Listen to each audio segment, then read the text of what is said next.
আজকে আপনাদের যে প্রথম দাবিটি, সেই দাবিটি ইনশাআল্লাহ আগামী নির্বাচনে বাংলাদেশ জাতীয়তাবাদী দল সংখ্যাগরিষ্ঠ আসন নিয়ে সরকার গঠন করতে পারলে আপনাদের এই দাবিটি পূরণ করা হবে ইনশাআল্লাহ।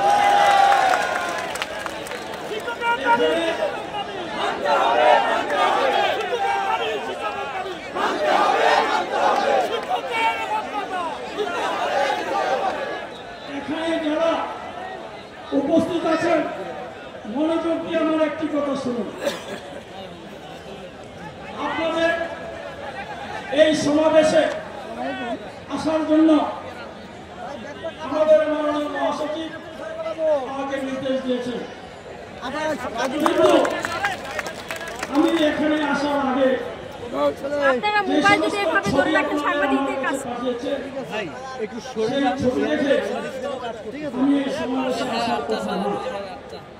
কারণ আমি বাংলাদেশ জাতীয়তাবাদী দলের সাংগঠনিক সম্পাদক, আপনাদের নেতৃবৃন্দের শেখ মুজিবের পরিবারের সাথে ছবি, আপনাদের অনেক নেতৃবৃন্দের আপনার নওফেলের সাথে ছবি, দীপুমণির সাথে ছবি, বিভিন্ন আপনার আওয়ামী লীগের সাথে আপনাদের যে ছবি, বিভিন্ন অনুষ্ঠান, সেগুলি আমার কাছে পাঠিয়ে দেওয়া হয়েছে।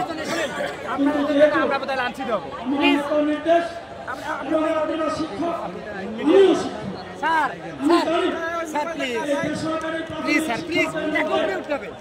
একটি পার্সেন্টের বেশি শিক্ষক আছে যারা বিএনপির সমর্থক। সেটা জেনে বুঝে আমি সেদিকে কর্ণপাত করি নাই। আরেকটি বিষয় হল, গোয়েন্দা সংস্থা থেকে আমাকে বলা হয়েছে যে আপনি না গেলে ভালো হয়, কিন্তু আমার শিক্ষকরা বসে থাকবে আর আমি আপনার এই সমস্ত ছবি বা রিপোর্টের কথা বলে আমি এখানে আসবো না, সেই ধরনের ব্যক্তি আমি না। কারণ আমি দীর্ঘদিন যাবৎ শিক্ষক রাজনীতি করি এবং শিক্ষকদের অধিকার আদায়ে আন্দোলন করে বলতে পারেন অনেকটাই সফল হয়েছে। সুতরাং আপনাদের দ্বিতীয় দাবি, 10 বছর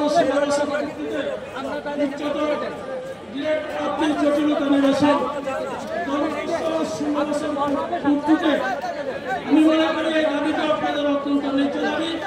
তবে দাবিটি আপনারা বেশি সুযোগ দিয়েছেন সরকারকে। আপনারা 10 বছর 16 বছর বলেন কেন? আপনারা বলেন 7 বছর 10 বছর বলেন।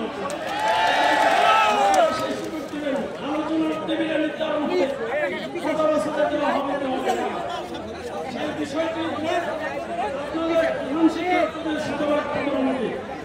এখন আমি যতটুকু জানি আপনাদেরকে 80% পদোন্নতি দেওয়া হয়, 20% পদোন্নতি দেওয়া হচ্ছে আপনার ডাইরেক্ট অ্যাপয়েন্টমেন্ট। সেই বিষয়টিও আপনাদের প্রধানের আজকে মিডিয়ার লোকে ভাই